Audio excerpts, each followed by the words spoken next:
കൂടുതലാണ്. എനിക്ക് കുറച്ച് അത്യാവശ്യത്തിനുണ്ട്. അപ്പോൾ കേരളത്തിന് വേണ്ടി ഗ്രൗണ്ടിൽ ഇറങ്ങുമ്പോൾ ഉള്ളൊരു മോട്ടിവേഷൻ എന്ന് വെച്ചാൽ അത് ഫീൽ ചെയ്താലേ മനസ്സിലാവത്തുള്ളൂ. നമ്മൾ രാവിലെ 7 മണി മുതൽ വൈകിട്ടുള്ള 6 മണി വരെയുള്ള വെയിൽ കൊണ്ടിട്ടാണ് നമ്മളൊക്കെ ഓരോ ക്രിക്കറ്റേഴ്സായി വളരുന്നത്. അത് ഒരു ദിവസം കൊണ്ട് ഉണ്ടാകുന്ന ഒരു സംഭവമല്ല. ഒരു സ്പോർട്സ്മാൻ എന്ന് വെച്ചാൽ അത്രയ്ക്കും ഡെഡിക്കേഷനും അത്രയ്ക്കും സാക്രിഫൈസും ചെയ്തിട്ടാണ് സ്പെഷ്യലി കേരള ക്രിക്കറ്റേഴ്സ് മുന്നോട്ട് പോകുന്നത്. അപ്പോൾ അതിനുള്ളൊരു സപ്പോർട്ടും അതിനുള്ളൊരു എനർജിയും ഇവിടെ ഇത്രയും നന്നായിട്ട് കാണുമ്പോൾ എനിക്ക് ഭയങ്കര ഒരു സന്തോഷം തോന്നുന്നുണ്ട്. പിന്നെ ഉറപ്പായിട്ടും സെമി ഫൈനൽ മിസ് ചെയ്തപ്പോൾ വലിയ ഒരു സങ്കടം ഉണ്ടായിരുന്നു.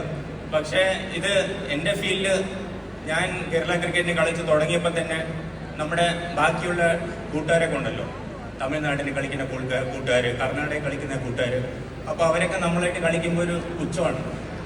തമാശ പറയില്ല, സത്യമായിട്ട്. പണ്ടൊക്കെ നമ്മൾ കളിക്കിറങ്ങുമ്പോൾ 4 ദിവസത്തിൻ്റെ കളി കേരളത്തുമായിട്ട് നമുക്ക് 2 ദിവസം കൊണ്ട് കളി തീർത്തിട്ട് 3-ാമത്തെ ദിവസം വീട്ടിൽ പോകും. അങ്ങനെയൊക്കെയാണ് കളിച്ചുകൊണ്ടിരുന്നത്. അപ്പോൾ അങ്ങനെയൊക്കെ നമ്മൾ കളിക്കുമ്പോൾ കുറേ കളി തോറ്റിട്ടുണ്ട്. അപ്പോൾ കളി തോക്കുമ്പോഴൊക്കെ നമ്മുടെ മനസ്സിൽ നല്ലപോലെ കൊള്ളും, നല്ലപോലെ കൊള്ളും. അപ്പോൾ കൊള്ളുമ്പോഴൊക്കെ ഇങ്ങനെ ആഗ്രഹിച്ചിട്ടുണ്ട്, ഇവരെയൊക്കെ ഒരു ദിവസം നമുക്ക് തോൽപ്പിക്കണം, നമുക്ക് രഞ്ജി ട്രോഫി ചാമ്പ്യൻസായി മാറണം.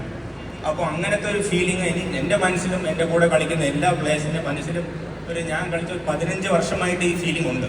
അപ്പോൾ അതിൻ്റെ ഒരു ഡ്രീമാണ് നമ്മളിപ്പോൾ കറക്റ്റായിട്ട് കണ്ടുകൊണ്ടിരിക്കുന്നത്. എല്ലാവരും ഭയങ്കരമായിട്ട് ആഘോഷിക്കുന്നുണ്ട്, വലിയ സന്തോഷം.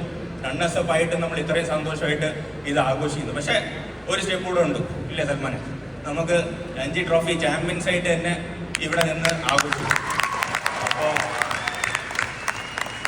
ഉറപ്പായിട്ടും ആ സെമി ഫൈനൽ ഞാൻ മിസ് ചെയ്ത്, പക്ഷെ അടുത്ത രഞ്ജി ട്രോഫി ഫൈനൽ ഞാൻ ഒരിക്കലും മിസ് ചെയ്യില്ല. നോക്കാം.